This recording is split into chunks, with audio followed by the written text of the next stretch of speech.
Mari kita bangkit berdiri, kita akan mulaikan ibadah kita. Manis kau dengar.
dalam namanya Tuhan Yesus Kristus.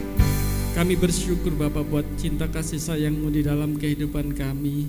Kami bersyukur untuk kesempatan yang Tuhan berikan di dalam kehidupan kami. Kami bersyukur atas rahmat setia yang Tuhan anugerahkan di dalam kehidupan kami. Di mana hari ini kami dapat hadir Bapa di dalam hadirat-Mu. Kami hadir di tempat ini. Kami rindu Bapa untuk menikmati indahnya zaman hadirat Tuhan yang melawat setiap kehidupan kami Bapa. Biarlah Bapa kami serahkan semuanya ke dalam tangan-Mu. Sebentar apabila kami akan memuji, memuliakan Engkau Bapa, hadirat-Mu turun dalam kehidupan kami. Biarlah roh sukacita-Mu Bapa boleh melawat kehidupan kami. Dan biarlah setiap puji-pujian yang kami naikkan dapat menyenangkan hati Tuhan. Bapa di surga, kami serahkan hilangnya hamba-hamba-Mu yang terlibat dalam pelayanan hari ini. Kami serahkan semuanya ke dalam tangan-Mu. Hamba-Mu yang memimpin pujian, singer, musik, pelayanan multimedia, kami serahkan semuanya ke dalam tangan-Mu Tuhan. Kau kuduskan, sucikan, bahkan peralatan yang kami pakai Tuhan Kau memberkati, biar di dalamnya kami dapat menjadi berkat yang indah bagi hormat kemuliaan nama Tuhan. Dan melalui pemberitaan firman Tuhan, Kau singkapkan rahasia-rahasia firman Tuhan, sehingga kehidupan kami dapat semakin hari semakin berkenan kepada Engkau Bapa. Kami serahkan Bapa, biarlah kami dapat menikmati indahnya kuasa Tuhan. Kami dapat menikmati jamahan hadirat Tuhan melawat kehidupan kami yang akan membentuk, mengubahkan kami untuk menjadi seturut kehendak Tuhan di dalam kehidupan kami. Oleh karena itu Bapa, kami serahkan semuanya ke dalam tangan-Mu. Segala kuasa kegelapan roh jahat yang akan mengganggu kami dalam ibadah ini, kami bersatu hati, kami ikat, kami tengking, kami tolakkan keluar. Darah Tuhan Yesus kami tolakkan keluar. Darah Yesus tutup pengukus Bapa, sehingga kami dapat beribadah dengan bebas. Bapa kami yang ada di surga, dikuduskanlah nama-Mu, datanglah kerajaan-Mu, jadilah kehendak-Mu di bumi seperti di surga. Berikanlah kami pada hari ini makanan kami yang secukupnya, dan ampunilah kami akan kesalahan kami, seperti kami juga mengampuni orang yang bersalah kepada kami. Dan janganlah membawa kami ke dalam pencobaan, tetapi lepaskan kami dari yang jahat, karena Engkaulah yang punya kerajaan, kuasa, kemuliaan sampai selama-lamanya. Kami alaskan Bapa, ibadah kami hanya di dalam namanya Tuhan Yesus Kristus. Haleluya. Amin.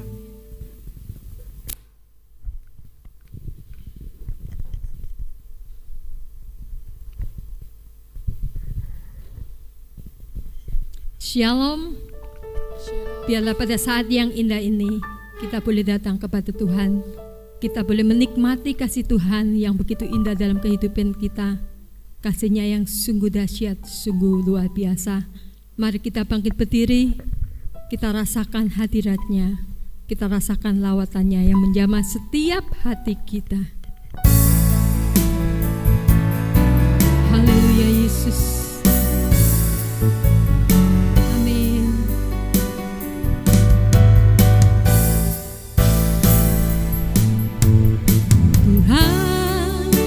Kasih-Mu sungguhlah mempesona diriku, Tuhan kuasa-Mu sungguhlah menggetarkan hatiku.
sempurna dalam kehidupan kita. Dia tidak melihat keadaan kita, tetapi Dia mengasihi kita dengan begitu tulusnya. Biarlah pada saat ini kita mau meninggikan Dia, kita mau mengagungkan Allah kita.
Memberikan kita kekuatan itu karena kasih-Nya yang sungguh besar dalam kehidupan kita.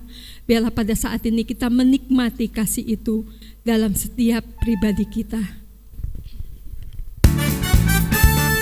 Haleluya. Katakan, tiada terukur kasih-Mu Tuhan dalam kehidupan kita. Haleluya. Tiada terukur besar kasih setia-Mu Tuhan.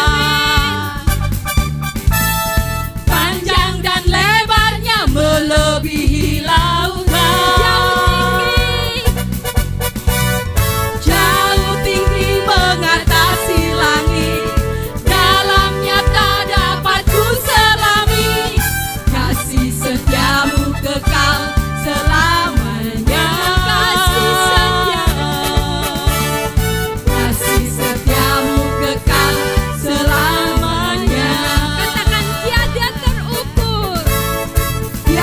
Terukur besar kasih setia-Mu Tuhan. Betapa lebar kasih-Mu,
kasih Bapa buat kasih setiamu yang begitu besar dalam kehidupan kami.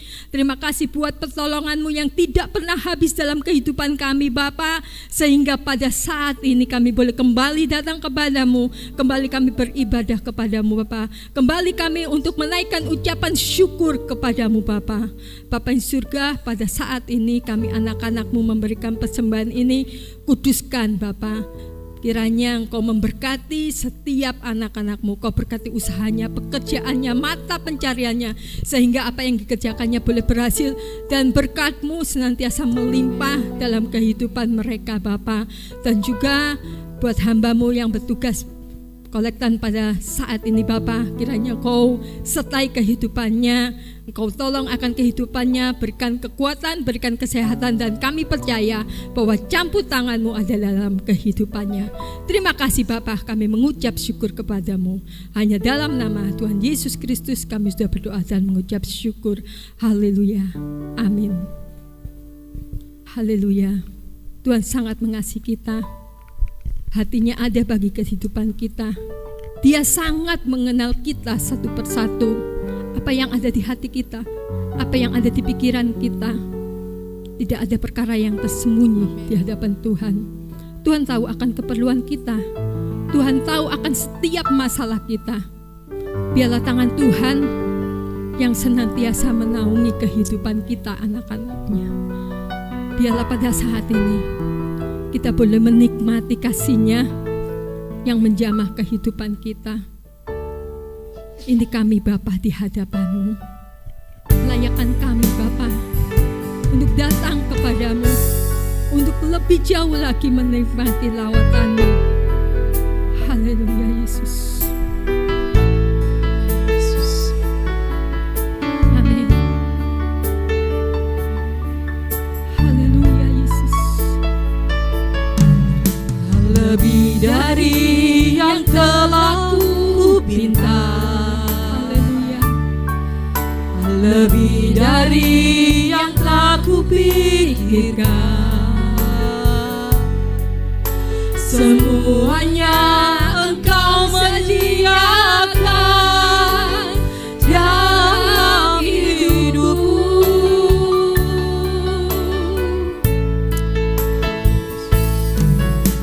Tidak dapat aku mengukurnya, Ya Tuhan.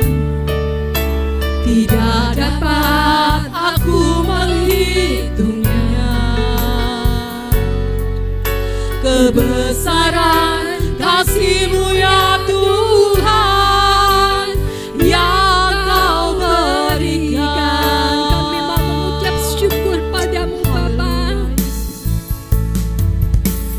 Ku bersyukur padamu,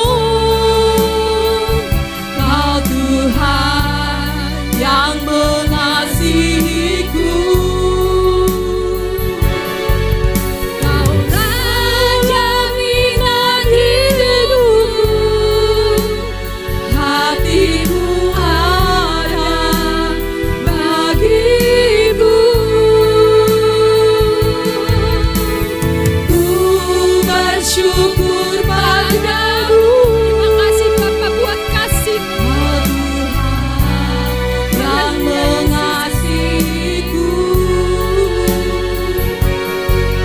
Kau jadikan hidup ini lebih indah dan lebih berharga.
bersyukur padamu, Kau Tuhan yang mengasihiku. Kaulah jaminan hidupku, hatimu ada bagiku. Amin Yesus. Ku bersyukur padamu, haleluya Yesus. Kau Tuhan yang mengasihiku. Amin. Kau jadikan hidup ini lebih indah dan lebih berharga. Kami Bapa, ini kehidupan kami. Haleluya Yesus. Ku bersyukur padamu, Kau Tuhan yang mengasihiku. Kau sangat memperhatikan kami Bapa. Kaulah jaminan Kau sangat mengenal kami. Haleluya Yesus. hatimu Haleluya Yesus. bagimu. Ku bersyukur padamu, Kau Tuhan yang mengasihiku.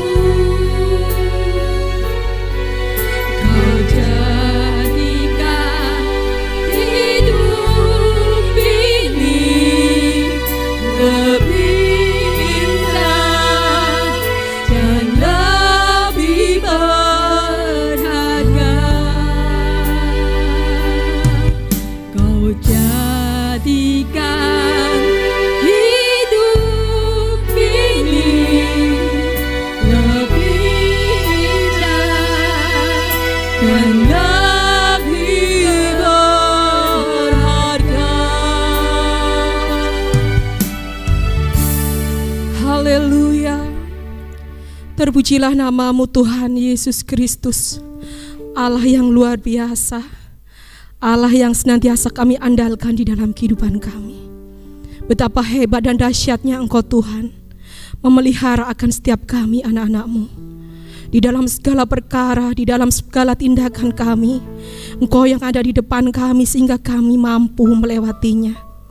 Betapa luar biasanya dan betapa hebatnya Engkau Bapakku. Sampai detik di mana kami melayani Engkau ini, kasih Tuhan luar biasa bekerja atas kami.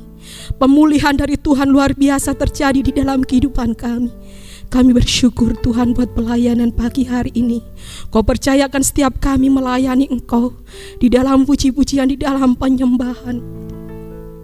Setiap kami ya Tuhan bersyukur untuk setiap apa yang Tuhan buat di dalam kehidupan kami. Hamba secara pribadi berdoa buat hamba-Mu yang sudah membawa kami masuk ke dalam pujian. Sungguh Tuhan, setiap pujian yang kami sampaikan merupakan ucapan syukur dan doa kami. Kau mendengar dari aras-Mu yang maha tinggi. Pakai hamba-Mu ini lebih dahsyat di hadapan Tuhan, untuk kemuliaan Tuhan. Berkati suami dan juga anaknya. Kami yakin masa depannya ada di tangan Tuhan. Tidak ada yang bisa menutup pintu jikalau Tuhan sudah membuka pintu berkat itu. Pagi hari ini Tuhan, kami jemaat-Mu datang ke tempat ini dengan berbagai hal, kerinduan, persoalan, masalah, bahkan sakit penyakit yang mungkin ada di dalam tubuh kami. Kami percaya bahwa Engkau lebih hebat dari apapun. Kami percaya Engkau lebih dahsyat dari kuasa apapun di bumi ini. Roh Allah tinggal atas kami. Di dalam nama Tuhan Yesus kami patahkan kuasa kegelapan, kuasa penghalang untuk berkat-Mu atas kami. Jemaat-Mu dicukupkan, dipulihkan, disembuhkan. Bahkan pada saat kami pulang, kami membawa sukacita yang melimpah. Dan kami mengimani bahwa di depan kami ada jawaban Tuhan. Hamba-Mu yang akan menyampaikan firman-Mu. Pakai hamba-Mu dengan kuat kuasa-Mu, roh tubuh jiwanya, hidupnya, lidahnya, Tuhan urapi dengan Roh Kudus Tuhan, sehingga apapun yang disampaikan atas kami adalah karena karya Tuhan yang bekerja di dalam kehidupannya, karya Tuhan yang besar yang mengubahkan hidup kami. Jadikan kami tanah yang subur, tanah yang gembur, di mana firman-Mu itu akan tertanam di dalamnya, akan bertumbuh, akan berbuah, dan kami akan menikmati hasilnya. Terima kasih Tuhan. Pakai rumah ibadah buat kami melayani Engkau. Malaikat-Mu berkemah sekeliling rumah ini menjaga setiap kami. Ampun setiap salah dan dosa kami Tuhan. Di dalam satu nama Tuhan Yesus, kekasih jiwa kami sudah mengucap syukur. Haleluya. Amin.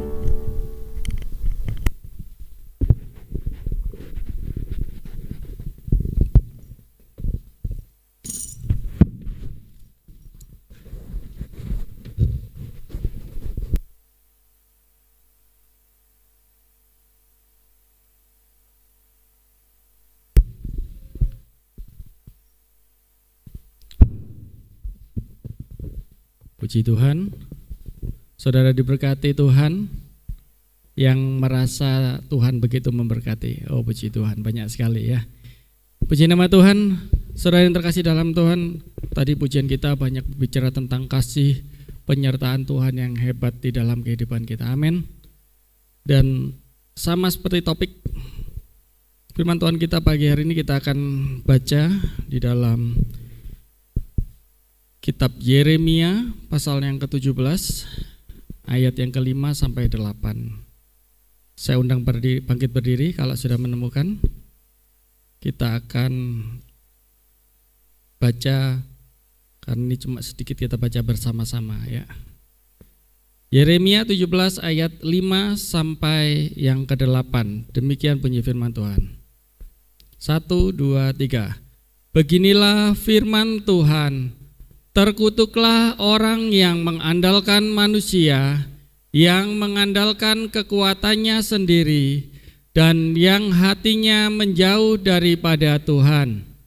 Ia akan seperti semak bulus di padang belantara. Ia tidak akan mengalami datangnya keadaan baik. Ia akan tinggal di tanah angus di padang gurun, di negeri padang asin yang tidak berpenduduk. Diberkatilah orang yang mengandalkan Tuhan, yang menaruh harapannya pada Tuhan. Ia akan seperti pohon yang ditanam di tepi air, yang merambatkan akar-akarnya ke tepi batang air, dan tidak mengalami datangnya panas terik, yang daunnya tetap hijau, yang tidak khawatir pada tahun kering, dan yang tidak berhenti menghasilkan buah. Amin. Ya, puji nama Tuhan. Ketika saya membaca ayat ini, sebetulnya satu pergumulan yang hebat, karena ini bukan firman Tuhan yang empuk ya. Bukan jenis firman Tuhan yang enak untuk kita dengar. Saya bergumul begitu hebat sampai beberapa hari,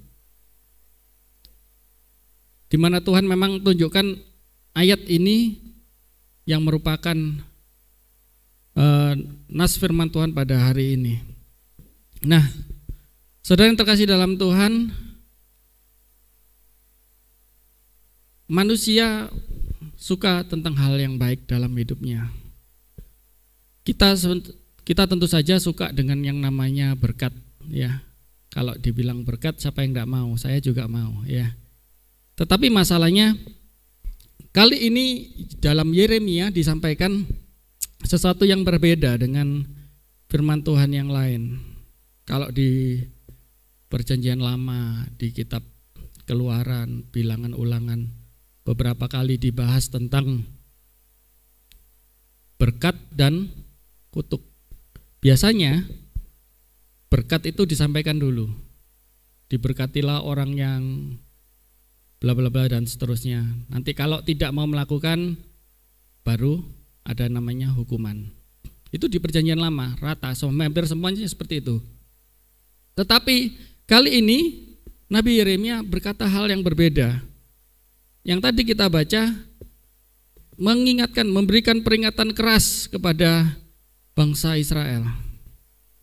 Dikatakan terkutuklah orang yang mengandalkan manusia. Jadi diawali dengan ancaman, dengan kutukan, dengan peringatan keras.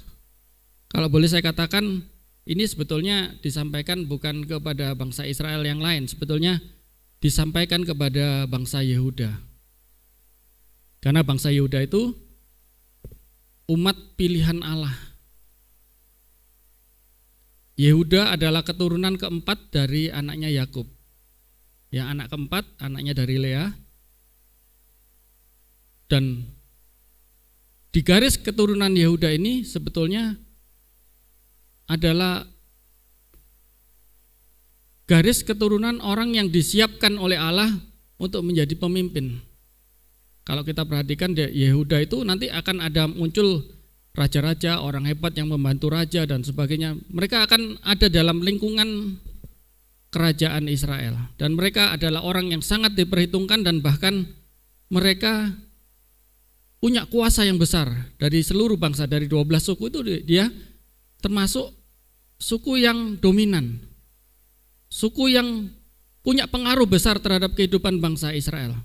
Dan bahkan di Perjanjian Baru dikatakan Yesus adalah digambarkan sebagai singa dari Yehuda. Tapi firman Tuhan yang keras ini ditujukan kepada bangsa Yehuda.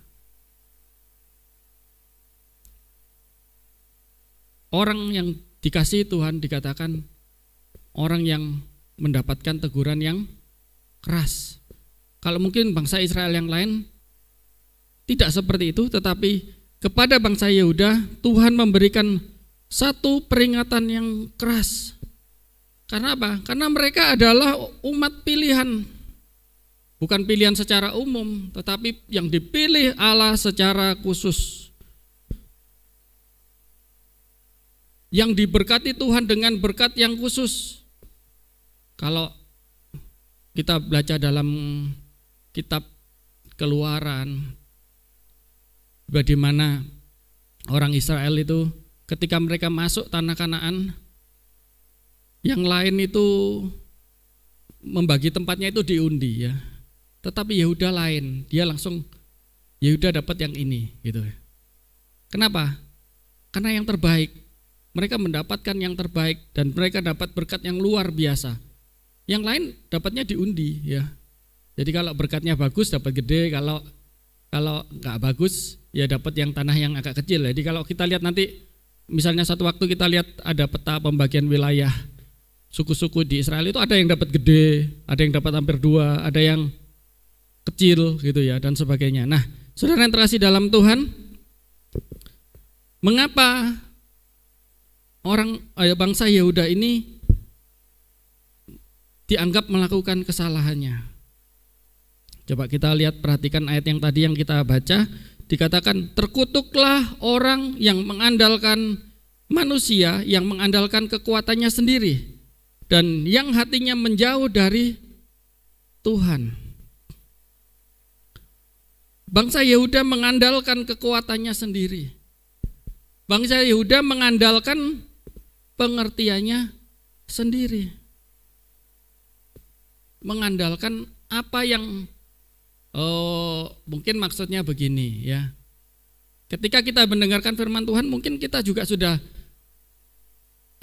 guru saya dulu pernah bilang, ketika kita baca firman Tuhan, jangan mikir dulu, baca dulu baru renungkan. Ketika kita membaca sebuah ayat, kemudian kita sudah punya pikiran, maka pikiran kita itu yang kita masukkan dalam ayat tersebut, sehingga akhirnya ya firman Tuhan itu jadi seperti yang kita mau, tapi kita tidak jadi seperti yang firman Tuhan mau. Nah, coba kita perhatikan, kita seringkali mengandalkan kekuatan kita, pengertian kita sendiri. Kenapa? Karena menurut saya bagus, menurut saya enak. Coba kita perhatikan dalam kitab Kejadian 3 pasal yang ke-6. Kejadian 3 pasal yang ke-6. Kejadian 3 ayat yang ke-6. Perempuan itu melihat bahwa buah pohon itu baik untuk dimakan dan sedap kelihatannya. Lagi pula pohon itu menarik hati karena memberi pengertian. Lalu ia mengambil dari buahnya dan dimakannya dan diberikannya juga kepada suaminya yang bersama-sama dengan dia, dan suaminya pun memakannya. Ya, puji nama Tuhan. Saya tidak berbicara tentang siapa yang salah di situ ya. Oh, ini gara-gara Hawa ini ya. Ini gara-gara Adam dan sebagainya. Enggak. Firman Tuhan melihat bahwa perempuan yang kita baca dalam ayat yang tadi dikatakan bahwa perempuan itu melihat bahwa buah pohon itu baik untuk dimakan dan sedap kelihatannya. Lagi pula pohon itu menarik hati karena memberi pengertian. Padahal Hawa tahu, Tuhan yang memberitahu kan, semua pohon di situ boleh dimakan kecuali ini ya, pohon itu. Tetapi ketika dia melihat sepertinya kok kayaknya enak, kok dirasa baik ya, maka kemudian dia melangkah ya, merasa tahu pikirannya sendiri. Kemudian akhirnya karena apa yang dipandang baik, apa yang dilihat baik, maka kemudian kita menjadi terjerumus seperti Hawa. Tidak jarang kan kita membuat pilihan dalam hidup seperti itu. Disawang-sawang kok ketoknya enak ya. Dirasa-rasakan kok kayaknya baik. Ya, secara manusia mungkin menguntungkan kita. Secara manusia itu menyenangkan kita. Memberikan kita hal yang baik. Maka kemudian akhirnya kita melakukan terobosan seperti itu yang akhirnya membawa kita kepada satu kesalahan. Firman Tuhan berbicara keras ya. Kenapa? Karena Tuhan begitu mengasihi kita. Ya. Kemudian itu yang pertama kesalahan orang atau bangsa Yehuda, yaitu mengandalkan kekuatannya sendiri, pengertiannya sendiri. Yang kedua yaitu menjauh dari Tuhan. Bangsa Yehuda menjauh dari Tuhan. Bangsa Yehuda tidak lagi mengandalkan Tuhan di dalam hidupnya. Bangsa Yehuda tidak lagi mengutamakan Tuhan. Kenapa? Karena dirasa ketika dia mengutamakan Tuhan, dia merasa rugi. Ketika dia mengutamakan Tuhan, dia merasa capek, percuma. Ini kesepakatan ini lebih menguntungkan saya. Keadaan saya yang ini lebih menguntungkan saya. Nah, saudara yang terkasih dalam Tuhan, itu kesalahan bangsa Yehuda yang kedua. Di ayat yang kita baca tadi, bahwa dia menjauh dari Tuhan. Kenapa? Karena mengutamakan apa yang disuka. Yang kemudian yang ketiga, saya cepat saja, dikatakan bangsa Yehuda mau kompromi dengan dosa. Mau kompromi dengan dosa karena menguntungkan diri sendiri.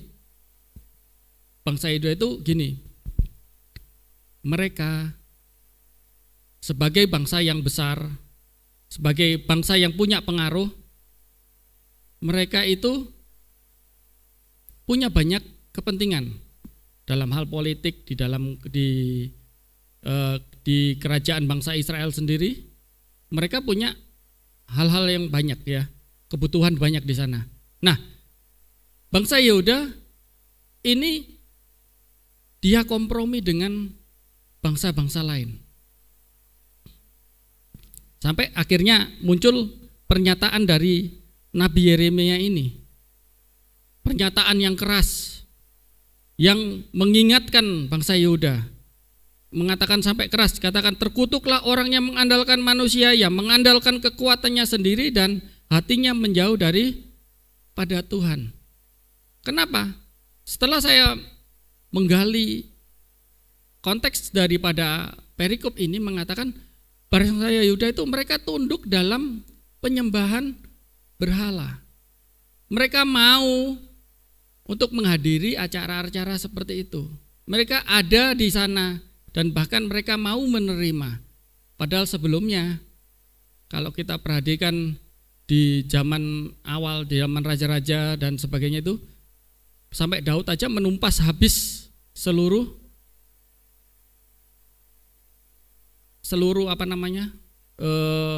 ahli tenung dan sebagainya. Saul pun juga melakukan hal yang sama. Tetapi bangsa Yehuda ini yang ini berbeda. Dia kompromi, ya. Mereka kompromi untuk mau terlibat di dalamnya. Kenapa? Karena dirasa itu memberi keuntungan.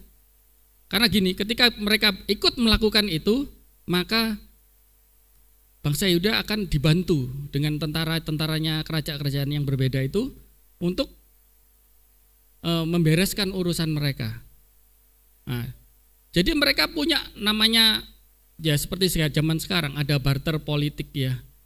Jadi karena dirasa menguntungkan, meskipun itu lawan, meskipun itu salah, gak apa-apa ya. Kenapa? Karena itu memberikan keuntungan. Nah, saudara yang terkasih dalam Tuhan, bagaimana dengan kita ya? Hal yang semacam ini sangat berbahaya, sehingga akhirnya Tuhan sendiri mengatakan ini sebagai satu hal yang berbahaya di dalam kehidupan rohani bangsa Yehuda. Mereka sudah punya konsep sendiri, dan bahkan kalau kita perhatikan di dalam kitab Yesaya tadi pasal 17 ayat yang pertama, coba kita baca, kita perhatikan. Yesaya 17 ayat 1.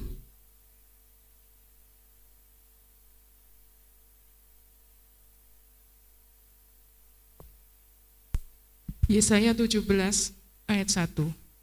Ucapan ilahi terhadap Damsyik. Sesungguhnya Damsyik tidak akan tetap sebagai kota, nanti menjadi suatu timbunan. Bukan Yesaya, Yeremia ya. Yeremia 17 ayat 1 ya. Kok Damsyik ya? Ya. Yeremia 17 ayat yang 1. Dosa Yehuda telah tertulis dengan pena besi yang matanya dari intan, terukir pada loh hati mereka dan pada tanduk-tanduk mezbah mereka.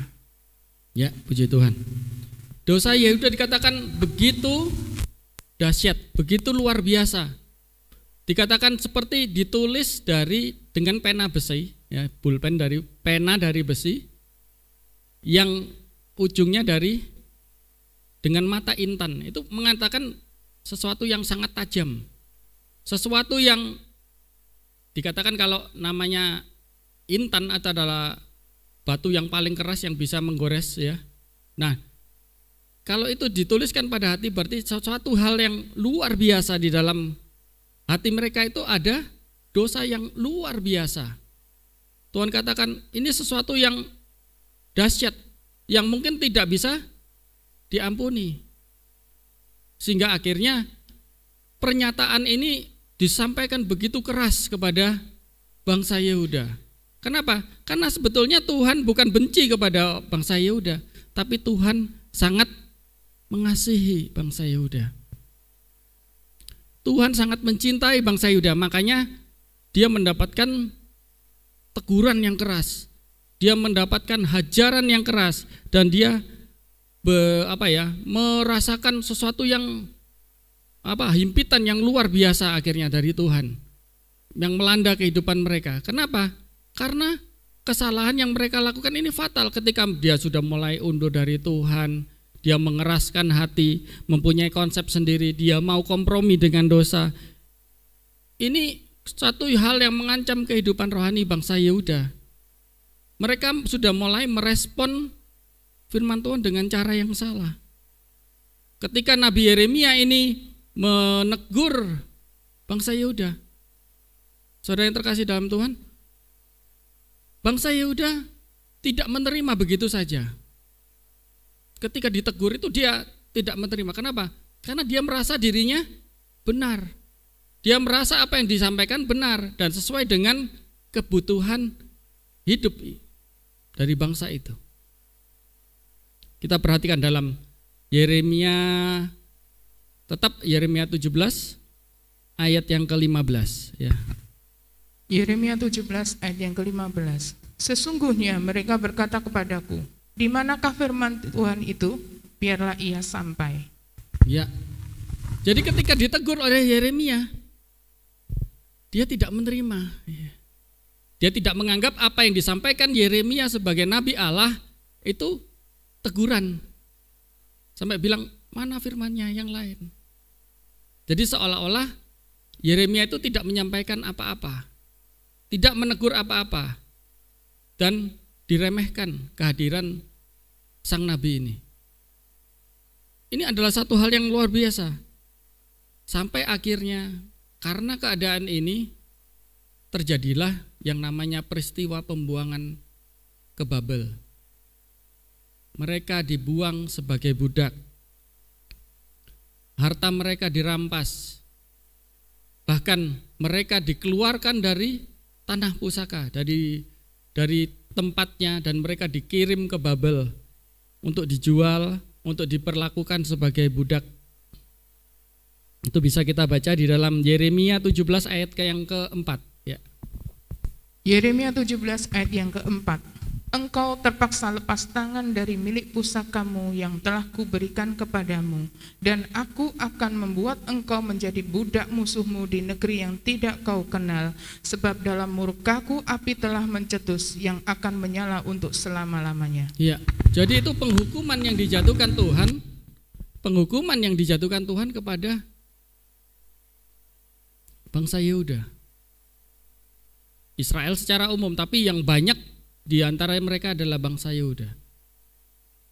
Hukuman ini adalah hukuman yang luar biasa, yang mencerai-beraikan mereka, yang membuat mereka menjadi lemah, yang akan membuat akhirnya setelah mereka dihimpit dengan persoalan, kesulitan hidup yang luar biasa, mereka rindu tanah airnya, mereka, karena gini, yang dibuang itu orang-orang yang hebat ya, orang-orang yang kuat, orang-orang yang gagah, orang-orang yang pintar, mereka dibuang.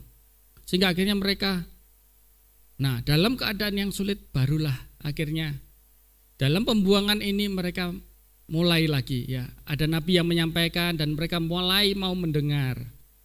Ini pada awal pembuangan. Baru mereka memanggil lagi Tuhan ya. Baru lagi ingat kepada Tuhan. Seringkali kan kita juga seperti itu ya. Ketika kita sudah mulai dihimpit, kita sudah mulai ada dalam masalah, kita sudah mulai dalam zona nggak nyaman, kehidupan kita mulai rasanya berkatnya berkurang ya, atau semakin berkurang ya, kita baru ingat, Tuhan ini gimana ya, Tuhan tolong saya, apa salah saya ya, apa dosa saya dan sebagainya. Baru timbul koreksi ya. Nah, saya mengharap dari firman Tuhan yang disampaikan hari ini, yang apa yang Tuhan bukakan di dalam kehidupan kita, jangan sampai keadaan yang sulit seperti ini terjadi dalam kehidupan kita. Ya, mungkin Tuhan mengingatkan kepada kita apa yang harus kita kerjakan ya. Bagaimana dengan kehidupan kita supaya tidak mengalami masa-masa sulit seperti yang terjadi di dalam ayat yang kita baca dalam kehidupan bangsa Yehuda ini, saudara yang terkasih dalam Tuhan. Yang pertama kita lihat kembali dalam, masih tetap di kitab Yeremia 17 ayat 7. Coba, ada dua hal yang bisa kita ambil di sana. Yeremia 17 ayat yang ke-7. Diberkatilah orang yang mengandalkan Tuhan, yang menaruh harapannya pada Tuhan. Amin ya. Yang pertama, andalkan siapa saudara? Andalkan siapa? Tuhan. Mengandalkan Tuhan di dalam kehidupan kita. Kita cenderung ya, saya sendiri dulu juga begitu ya saudara. Kita seringkali mengandalkan kemampuan kita. Karena apa? Saya masih bisa ya, saya masih kuat. Akhirnya kita mengandalkan kemampuan kita ya. Bukan berarti kita tidak boleh jadi orang yang percaya diri. Mengandalkan Tuhan artinya apa?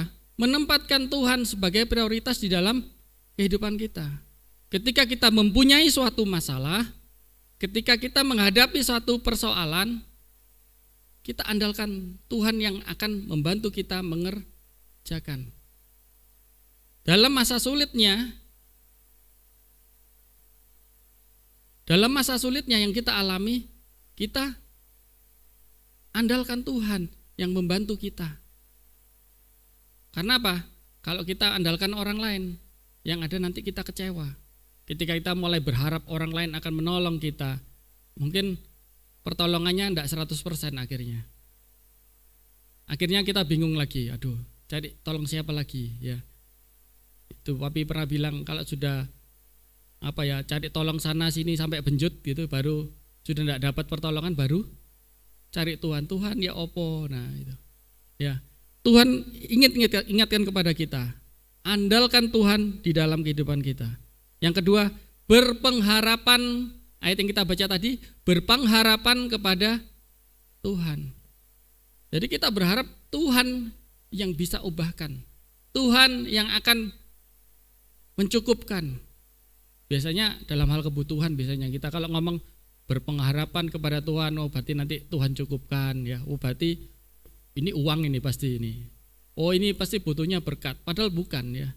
Berpengharapan pada Tuhan itu kita meletakkan harap kita, nanti Tuhan pasti lindungi, Tuhan pasti tolong saya, Tuhan pasti cukupkan, Tuhan pasti pelihara. Itu namanya berpengharapan kepada Tuhan. Saya pernah cerita, ada orang yang itu tadi yang pernah saya sampaikan, orang yang pernah mau bunuh diri itu.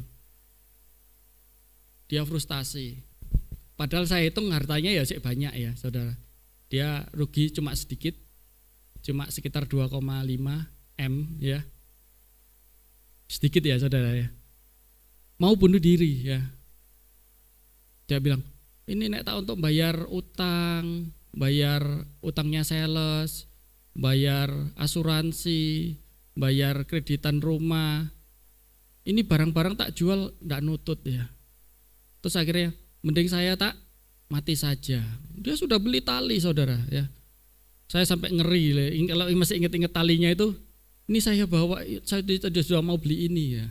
Nah, tak pikir beli ini apa, dia bawa tali keluar dari kamar ya. Saudara yang terkasih dalam Tuhan, kenapa dia merasa putus asa? Karena pengharapannya bukan kepada Tuhan, pengharapannya kepada uangnya. Kalau uangnya sih ada, kan hidup saya enak ya. Kan Tuhan pelihara, kan cukup ya. Ya gampang kita berkata Tuhan pelihara kalau kita bercukupan, berkelimpahan. Tetapi ketika tidak ada atau sudah berkurang, nah akhirnya kita menjadi lemah. Oleh karena itu firman Tuhan ini dengan jelas mengajarkan kepada kita berpengharapan kepada Tuhan, bukan berpengharapan kepada itu tadi uang, harta, atau berpengharapan kepada kepintaran. Sebab kepintaran manusia juga terbatas, kekuatan kita juga terbatas saudara. Kalau kita sudah sakit, waduh, ada orang pernah ngomong sama saya, yang paling berharga dalam hidup kita itu apa? Dia bilang, orang tua ini, engkau sudah tua. Dia bilang, yang penting itu kesehatan. Dia bilang, itu om yang paling penting. Iya. Sebab nek kita sudah sakit, wes buyar semua hidup kita. Dia bilang gitu. Ya ada benernya tapi enggak 100% ya. Yang pertama harus kita andalkan Tuhan. Tuhan bisa jaga kesehatan kita. Tuhan bisa jaga harta kita. Amin saudara. Tuhan bisa jaga berkat kita. Tuhan bisa jaga keluarga kita. Pengharapan kita bukan di benda-benda itu, tetapi pengharapan kita ada di dalam Tuhan. Kemudian yang ketiga, bagaimana dengan kita? Efesus 5 ayat 17, ayat yang sering kita baca ya. Efesus 5 ayat 17. Sebab itu janganlah kamu bodoh, tetapi usahakanlah supaya kamu mengerti kehendak Tuhan. Ya. Meningkatkan hubungan kita dengan Tuhan itu suatu hal yang penting supaya kita bisa mengerti kehendak Tuhan. mengerti kehendak Tuhan itu bukan berarti akhirnya dikit-dikit mau tanya Tuhan gitu, bukan ya. Tetapi kita belajar mengerti apa garis besar yang Tuhan mau di dalam kehidupan kita. Apa rencana Tuhan yang ada di dalam kehidupan kita. Kalau kita sudah dekat dengan Tuhan, maka kita tahu, oh Tuhan ingin saya menjadi seperti ini, hidup saya seperti ini, dan saya akan imani langkah kehidupan saya ke depannya seperti apa saja yang saya lakukan. Sehingga apa? Kita punya satu tujuan hidup yang jelas. Kenapa? Karena kita mengerti kehendak Tuhan yang ada dalam kehidupan kita. Kita dekat dengan Tuhan, kita mengerti kehendak Tuhan, kita tahu apa yang Tuhan mau di dalam kehidupan kita. Itu sangat penting di dalam kehidupan kita. Sehingga kita tidak menjadi seperti bangsa Yehuda tadi, ya. Mereka menuruti kehendak dirinya sendiri. Mereka tidak melihat rencana Tuhan yang indah di dalam kehidupan mereka. Nanti ke depannya setelah mereka dihajar sampai babak belur, mereka pulang dari pembuangan, ya. Mereka jadi orang yang benar, ya. Setelah melewati proses itu, kalau saudara perhatikan, setelah itu nanti baru mereka berangsur-angsur, ada yang benar, balik boleh, dan kehidupan mereka menjadi lebih baik, saudara yang terkasih dalam Tuhan. Oleh karena supaya kita tidak mengalami hal yang terjadi seperti bangsa Yehuda tadi, ya, sengsara yang mereka alami, hukuman yang ditimpakan, kita belajar untuk mengerti kehendak Tuhan. Yang keempat, untuk menghindari kita untuk melakukan salah seperti yang dilakukan bangsa Yehuda, yaitu kita membuka hati untuk firman Tuhan. Kita membuka hati untuk firman Tuhan. Kita membuka diri kita untuk melembutkan hati kita, karena tidak mudah menerima firman Tuhan itu menegur kehidupan kita. Seperti bangsa Yehuda tadi, ketika mereka ditegur oleh Nabi Yeremia, mereka mengeraskan hati. Firman Tuhan yang mana? Kami nggak dengar firman Tuhan itu, kami nggak merasa ditegur. Kenapa? Itu bukan untuk saya. Ini orang Yehuda tadi, ya. Ketika Nabi Yeremia dengan keras, ya, menegur bangsa itu, mereka mengabaikan itu. Mereka menganggap itu sepi, seperti tidak ada apa-apa. Oleh karena itu, buka hati untuk firman Tuhan. Coba kita lihat dalam surat Ibrani 3 ayat yang ke-8. Ibrani 3 ayat yang ke-8. Janganlah keraskan hatimu seperti dalam kegeraman pada waktu pencobaan di padang gurun. Ya, jangan keraskan hatimu seperti dalam kegeraman pada waktu pencobaan di padang gurun. Saya katakan kegeraman. Kegeraman itu apa? Rasa marah. Orang kalau marah biasanya ngomongnya tinggi, ya, ngomongnya keras, bawanya pingin semua dengar suaranya. Tidak ada orang marah ngomongnya kalem. Sebetulnya saya marah loh, ya, jangan begitu. Tidak ada orang marah, mesti mata melotot, ya, mata melotot. Kalau mungkin dilihat, mungkin rambutnya sedikit berdiri gitu, ngomongnya keras, ototnya tegang. Kenapa? Biasanya habis marah-marah kan capek, ya, menggos-menggos, ya. Kamu biasanya orang seperti ini, saudara yang terkasih, jangan dilawai dulu, ya. Jangan dilawai itu apa? Jangan apa ya lawai itu? Jangan dibalas dulu, ya. Tenangkan hati, tenangkan pikiran, diam dulu. Orang yang dalam kegeraman, dia tidak akan menerima nasihat yang baik. Kenapa?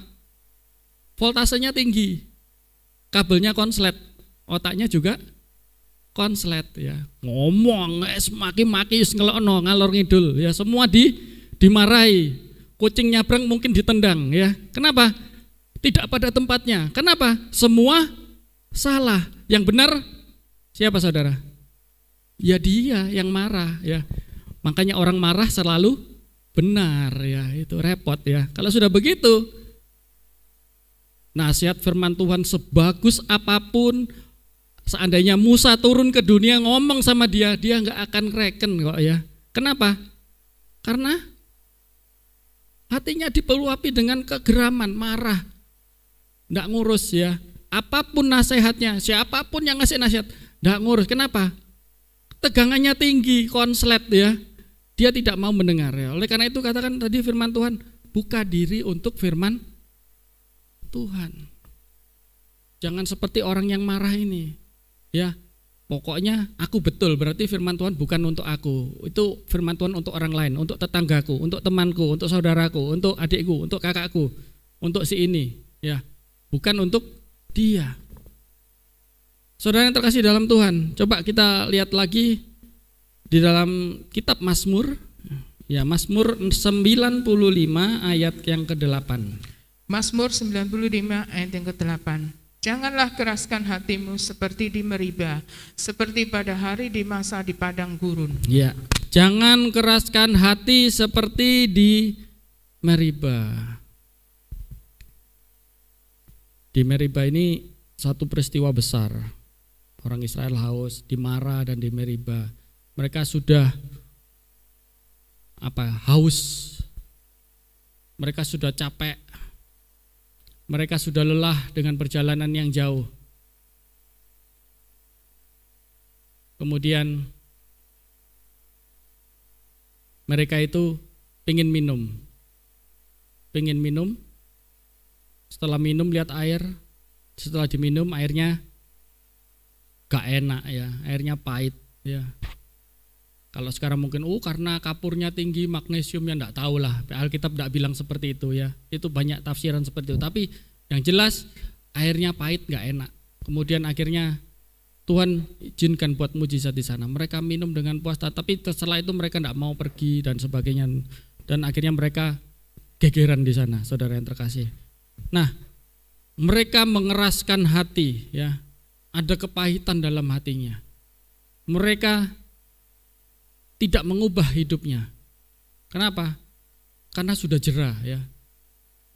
Ketika firman Tuhan menegur kita, mungkin masalah dalam hidup ini banyak yang melanda kita. Akhirnya kita menjadi orang yang jerah, yang punya kepahitan. Misalnya gini, ada orang karena dia baik hati dan tidak sombong ya. Biasanya kan gitu ya, orang yang baik hati, tidak sombong, terus kemudian dia berbuat baik, ternyata berbuat baiknya ini disalahkan, dibujui lah ceritanya satu kali.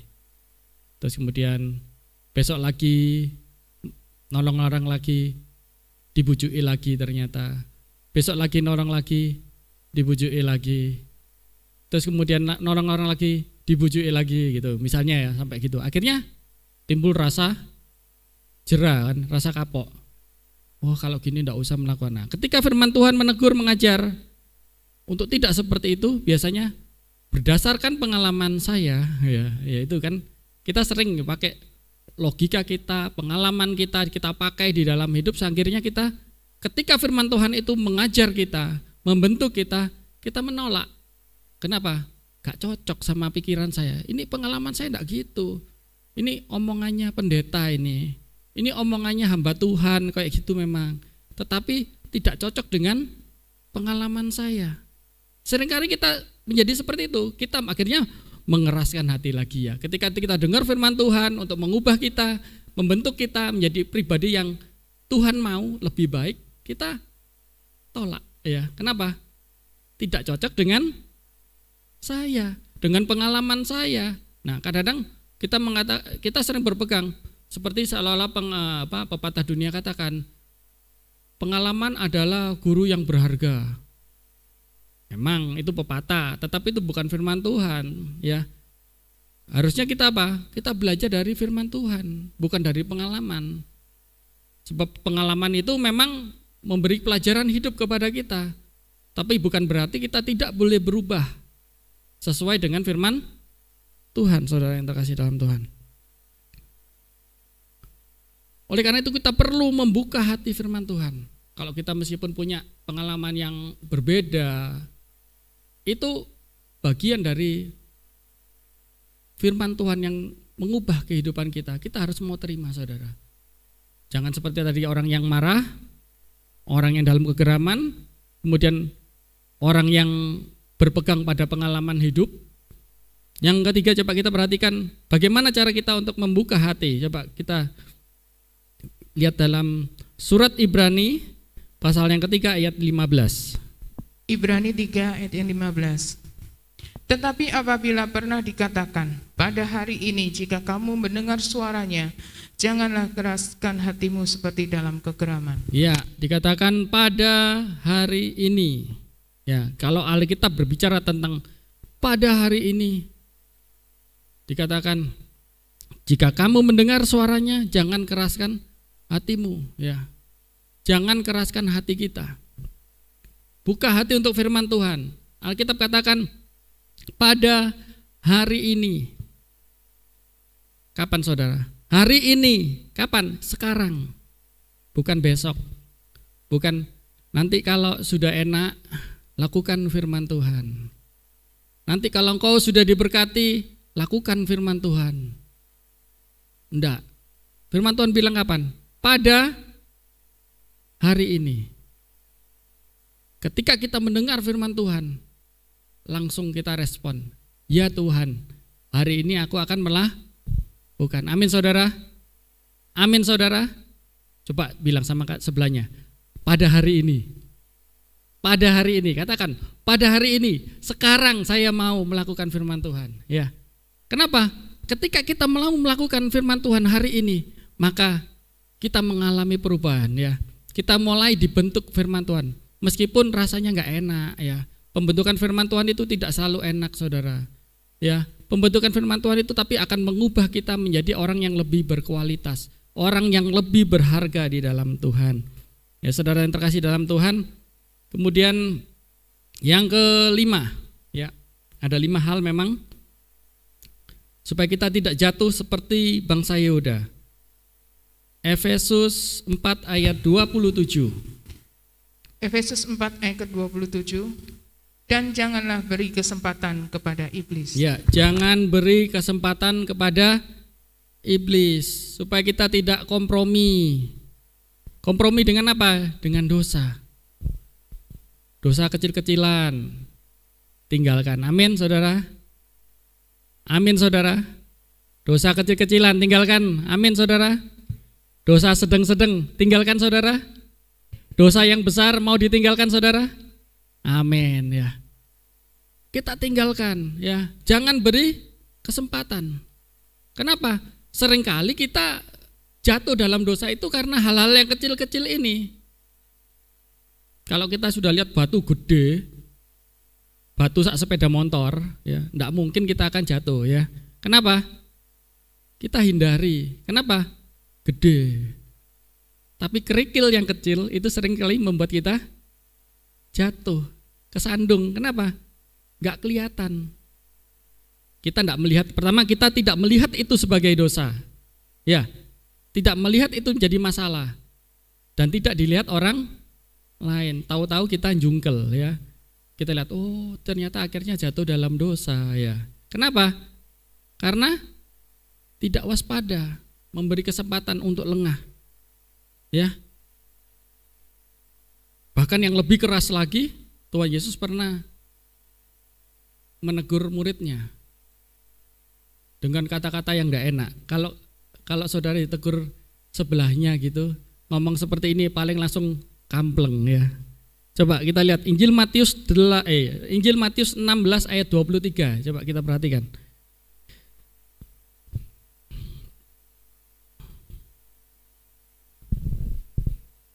Matius 16 ya. ayat 23. Maka Yesus berpaling dan berkata kepada Petrus, "Enyahlah iblis, engkau suatu batu sandungan bagiku, sebab engkau bukan memikirkan apa yang dipikirkan Allah, melainkan apa yang dipikirkan manusia." Ya. Ini satu waktu Tuhan Yesus ngobrol-ngobrol dengan Petrus. Tuhan Yesus mengatakan pada murid-muridnya bahwa dia harus menderita, sengsara, kemudian dihukum. Terus Petrus mengatakan sesuatu hal yang sangat menghibur sebagai murid. Dikatakan Petrus bilang dan menegur, katanya, Tuhan, kiranya Allah menjauhkan hal itu tidak akan menimpa engkau. Baik kan nasihatnya? Diingatkan, gak mungkin terjadi. Kamu orang yang diberkati Tuhan, kamu ya. Seringkali kan kita dapat hal-hal yang menindak bobokkan kita, menyenangkan ya. Kalau ada teman yang ngasih nasihat yang sepertinya tanda petik rohani ya, apalagi mengutip ayat Alkitab, berbicara tentang Tuhan, pasti apalagi berbicara tentang berkat pasti seneng ya. Dan kita lakoni, kita jalankan ya. Kenapa? Karena itu menyenangkan kita. Tetapi Tuhan Yesus berkata lain, "Enyalah iblis, engkau suatu batu sandungan bagiku." Kenapa? Kalau Tuhan Yesus melakukan seperti yang dikatakan oleh Petrus, maka Tuhan Yesus tidak akan mengalami proses penyalipan. Dan karena Tuhan Yesus tidak disalib, maka kita tidak diselamatkan. Proses penyelamatan dunia, karya keselamatan yang Tuhan kerjakan tidak akan terjadi. Rencana Tuhan, rencana Allah gagal ya, gara-gara omongannya Petrus ya. Tuhan Yesus tidak ingin seperti itu, makanya dia bilang, "Enyalah iblis." Jadi kalau ada yang ngasih nasihat terus gak bener gitu, kita berani ngomong seperti itu, saudara? Mamanya dibilang, Erik bilang sama mamanya, "Enyalah iblis, kurang ajar kamu Rik ya." Ya. Kita bisa bayangkan, wah kok gini? Ini sesuai firman Tuhan ini. Nasihatku kan benar ya. Tapi kalau kita tidak tahu rencana Tuhan bagaimana yang baik dalam kehidupan kita, bahaya ya. Oleh karena itu penting bagi kita ya untuk tidak mau kompromi dengan dosa. Baik hal-hal yang besar, hal-hal yang kecil. Karena biasanya hal-hal yang kecil itu menyenangkan kita sehingga akhirnya kita mau kompromi ya. Tuhan tidak ingin kita kompromi dengan dosa. Kemudian setelah kita melakukan ini, ada 4 hal yang dapat saya sampaikan ya, yang saya lihat dari firman Tuhan ini, yaitu janji Tuhan di dalam kehidupan kita. Amin Tuhan, amin saudara. Janji Tuhan, mau dengar janji Tuhan? Ya, Tuhan yang berjanji Tuhan akan menggenapi. Dari ayat yang kita baca tadi dikatakan, ia seperti pohon yang ditanam di tepi aliran air. Air berbicara tentang kehidupan, ya. Air berbicara tentang kehidupan, tentang kelegaan. Ketika kita menjalankan firman Tuhan, ya. Ketika kita mengandalkan Tuhan, ketika kita berharap kepada Tuhan, ketika kita tidak kompromi dengan dosa, ketika kita membuka hati untuk firman Tuhan, maka dikatakan kehidupan kita seperti pohon yang di tepi aliran air. Kelihatannya ayem, tentrem ya. Kenapa? Ada di tepi aliran air. Kehidupannya akan baik-baik saja. Yang kedua, tidak mengalami datangnya panas terik. Tidak mengalami datangnya panas terik. Padahal sama-sama ditanam di kebun yang sama, tapi yang ini di tepi aliran air. Kenapa? Ada kehidupan tadi, ada damai sejahtera, ada sukacita. Panas terik, kalau kita ngomong soal panas, apa yang biasanya kita rasakan? Marah-marah. Coba kalau habis marah-marah ingat dirasakan dadanya gimana? Panas, ya. Aku jengkel ya. Aku emosi ya. Panas dadanya ya. Kenapa? Tidak ada sukacita. Tidak bisa itu. Habis itu terus kita nonton lawaan itu aja rasanya tidak seru ya. Kenapa? Tidak lucu lagi. Kenapa? Marah ya. Tapi ketika kita janji Tuhan katakan, ketika kita melakukan firman Tuhan ya, gak gampang emosi. Kenapa? Tuhan yang mengingatkan kita. Firman Tuhan, ketika kita mau melakukan firman Tuhan, kita ingat firman Tuhan, kita punya pengendalian diri yang baik. Tidak meledak-ledak. Ada damai sejahtera, ada sukacita. Janji Tuhan yang ketiga, tidak khawatir dalam tahun kering. Kenapa? Dia di tepi aliran air. Dia dekat dengan air, maka dikatakan tidak khawatir dalam tahun kering. Kenapa? Dia tetap diberkati. Amin, saudara.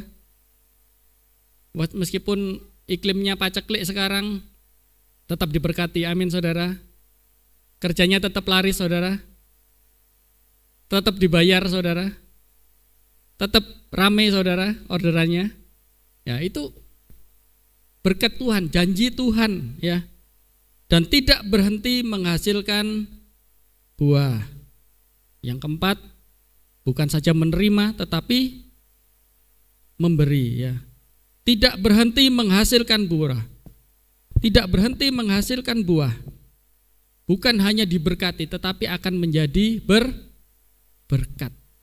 Kehidupan kita akan menjadi kehidupan orang-orang yang menjadi berkat, bukan untuk kita sendiri.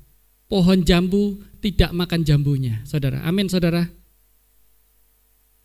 Ada pohon jambu yang makan jambunya? Enggak ada. Pohon jambunya dimakan orang, ya, dimakan ulat, tapi bukan dimakan pohon jambu. Artinya apa? Kehidupan kita yang diberkati akan menjadi berkat bagi orang lain, bagi sekitarnya, bagi ayam, bagi kambing yang lewat mungkin, ya. Kenapa? Kehidupan kita jadi berkat. Ya, kehidupan orang percaya yang berpegang pada firman Tuhan, kehidupannya akan menjadi berkat. Mau jadi berkat, saudara? Mau diberkati? Amin, saudara. Kok enggak ada yang mau, ya? Yang mau angkat tangannya. Oh, amin, saudara. Mau diberkati dan menjadi berkat. Amin, saudara. Ya, mari kita bangkit berdiri, ya. Kita akan siapkan diri kita. Kita akan berdoa, kita akan menyembah Tuhan. Biar kita rasakan jamahan Tuhan yang melawat kehidupan kita, ya. Kalau kita mau berpegang pada janji Tuhan.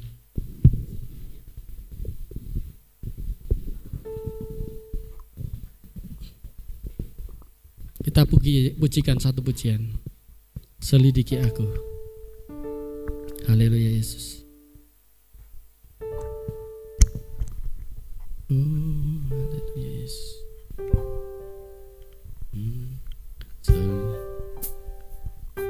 Selidiki aku, lihat hatiku, apakah ku sungguh mengasihimu, Yesus, Kau yang Maha Tahu, yang menilai hidupku, tak ada yang tersembunyi bagi. Katakan sekali lagi. Selidiki aku, lihat hatiku, amin.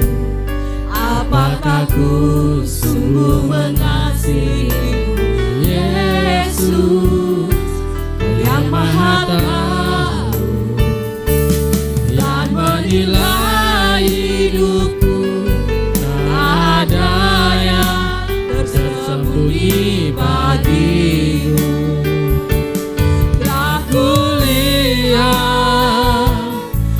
Kebaikanmu yang tak pernah habis di hidupku,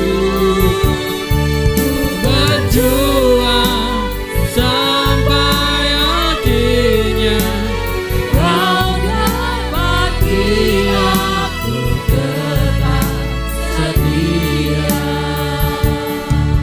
Saudara, jadikan lagu ini sebagai satu pernyataan kepada Tuhan. Biarlah Tuhan menyelidiki hati dan kehidupan kita. Apakah selama ini telah sesuai dengan firman Tuhan, sehingga kita tidak jatuh ke dalam dosa, tidak jatuh melakukan kesalahan yang sama yang telah diperbuat oleh bangsa Yehuda. Tetapi kehidupan kita dapat menjadi orang-orang yang semakin hari semakin baik. Kehidupan orang-orang yang diberkati, kehidupan orang-orang yang dikasihi oleh Tuhan. Haleluya Yesus.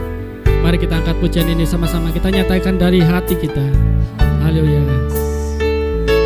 Selidiki aku, haleluya, hatiku, apakah ku sungguh mengasihi Yesus. Haleluya.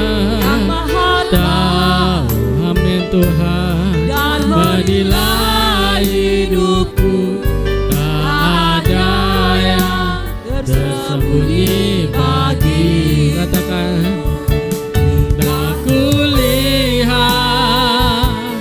kebaikanmu yang tak pernah habis di hidupku. Haleluya. Berjuang sampai akhirnya kau dapati aku. Katakan, telah kulihat, amin Tuhan, Engkau begitu baik dalam kehidupan kami. Engkau begitu baik dalam kehidupan kami. Engkau tidak pernah habis menolong kami. Perhatianmu begitu luar biasa bagi jemaat-Mu. Haleluya Tuhan. Sampai akhirnya kau dapati aku tetap setia. Haleluya. Haleluya. Yesus, kami tinggikan Kau Tuhan. Haleluya Yesus. Sigiala masangkarata kadia sagi. Haleluya. Haleluya. Engkau baik Tuhan, biar kasih-Mu nyata Tuhan. Haleluya Yesus. Dialah lama sangkarata kadia sangka. Yesus segala sangkarata kadia. Haleluya. Oh haleluya Yesus. Dialah lama sangka. Dialah sangkarata kadia sangka. Oh haleluya. Engkau begitu baik Tuhan. Kami naikkan syukur bagi-Mu. Haleluya. Dialah lama sangkarata kadia sangka. Haleluya.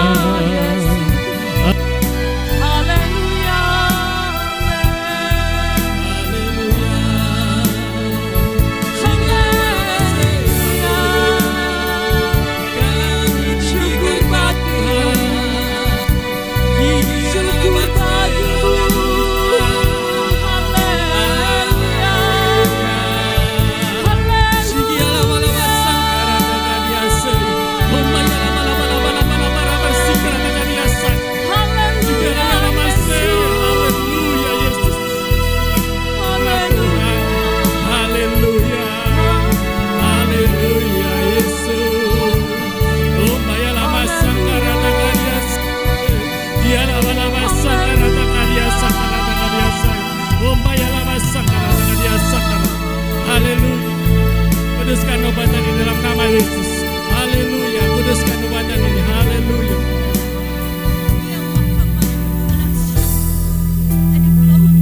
Haleluya Yesus. Kila masa. Ya hamba doa hamba nasingkan. Hai anak-anakku, aku ada dan aku ada. The glory the lies the night. Shenai the home and the sinka. Kikilolis. Ya hadu ahamana adu sangka. Anak-anakku, aku ada dan aku ada. Be by the home and the sinai. And the glory the sinno. Anak-anakku.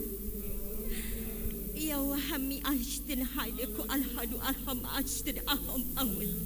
Ya hawa adu awan ashtina. Saat sulit, aku melihat ada kebun anggur di tengah-tengah engkau. Syidid asu dir asu. Ya hadu al hadu. Ada bebijian yang jatuh di tanah itu. Ki adu ada sikia. Cilalori ki alhadba ada sangka. Tetapi tidak ada yang mengupas anggur-anggur itu. Pihadu alhadu ada sangka. Aku sudah sediakan pisau untukmu. Ki alhadu alhama asangka. Ya hadu alhadu ana sangka. Bukan untuk engkau makan. Ti alhadu ala singke. Tetapi untuk engkau minum anak-anakku. Ketahuilah anak-anakku. Aku sangat mengasihi engkau.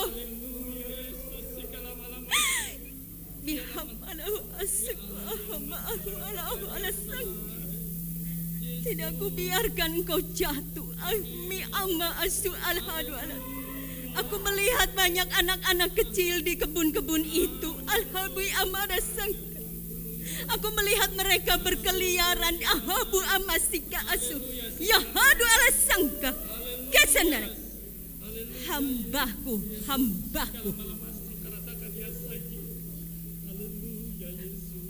Dengarkan aku. Ayah aku amba. Yesus segala besar. Haleluya. Haleluya Yesus.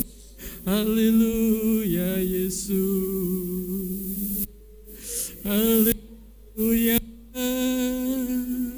Siki alawas sangkarata kasa. Haleluya Yesus.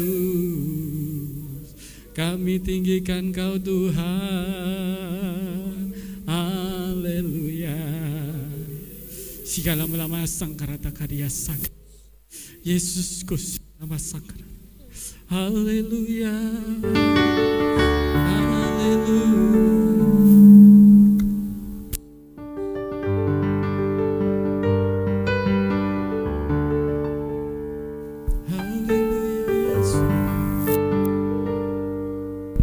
Haleluya.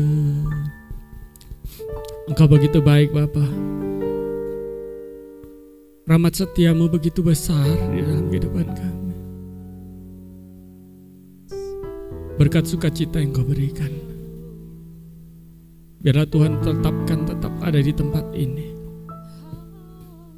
Kau berikan damai sejahtera bagi setiap anak-anak-Mu. Engkau berikan penghiburan. Engkau bebat setiap hati yang hancur. Kau tahu apa yang menjadi kerinduan setiap kami. Satu hal yang kami percaya, kami rindu akan hadirat Tuhan tetap melawat kehidupan kami, membentuk kehidupan kami sebagai bejana-Mu, sehingga kehidupan kami dapat bersinar di dalam Engkau. Kami hidup dalam terang kasih Tuhan. Kami melihat kemuliaan Tuhan dinyatakan di dalam kehidupan kami. Sebab kami percaya setiap janji-Mu ya dan amin Bapa. Oleh karena itu Bapa, kami serahkan semuanya ke dalam tangan-Mu.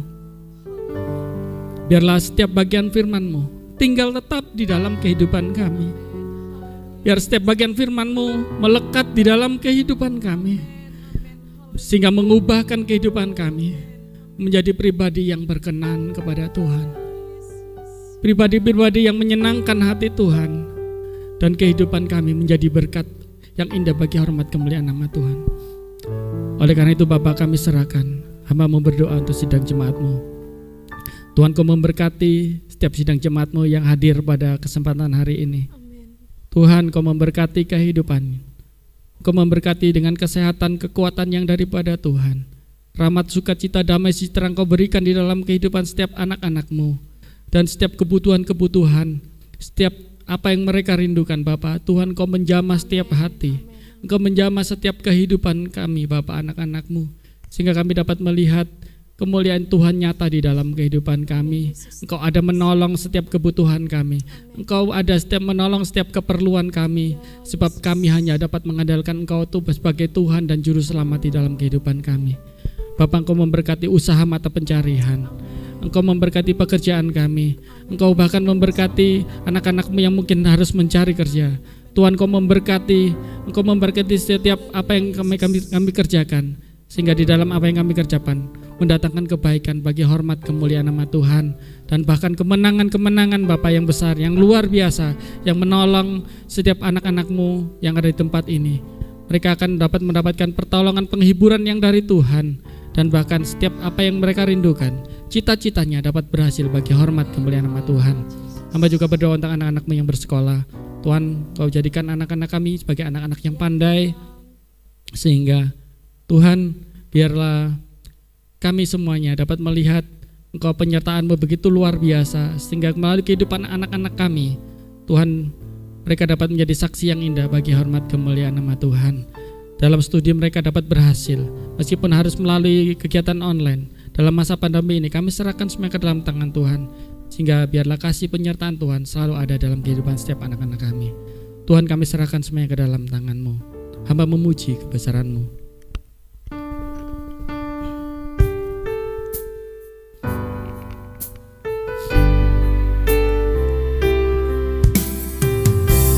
Haleluya Yesus.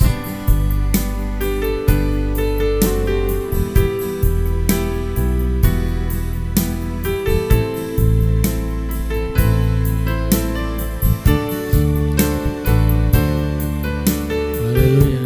Mari kita angkat tangan, kita katakan, hamba memuji kebesaran. Hamba memuji kebesaran-Mu.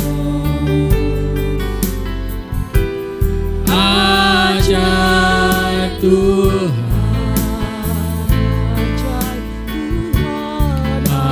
ajaib Tuhan. Haleluya Yesus. Hamba memuji kebesaran-Mu. Ajaib Tuhan, ajaib Tuhan, ajaib Tuhan, ajaib Kau Tuhan, ajaib Tuhan,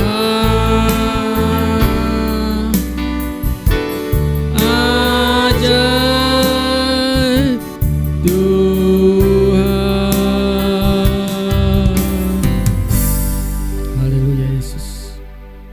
Kekasih-kekasih Tuhan, turun dan tinggallah atas kamu berkat dan anugerah dari Bapa kami, kasih sayangnya Roh Kudus, Tuhan Yesus Kristus dengan kasih setianya. Roh Kudusnya akan menyertai, menolong dan menjagamu semuanya. Sebab itu saudaraku yang terkasih, pulanglah dengan sukacita, selamat, damai sejahtera dalam iringan berkat-Nya Tuhan Yesus Kristus. Bapa, terima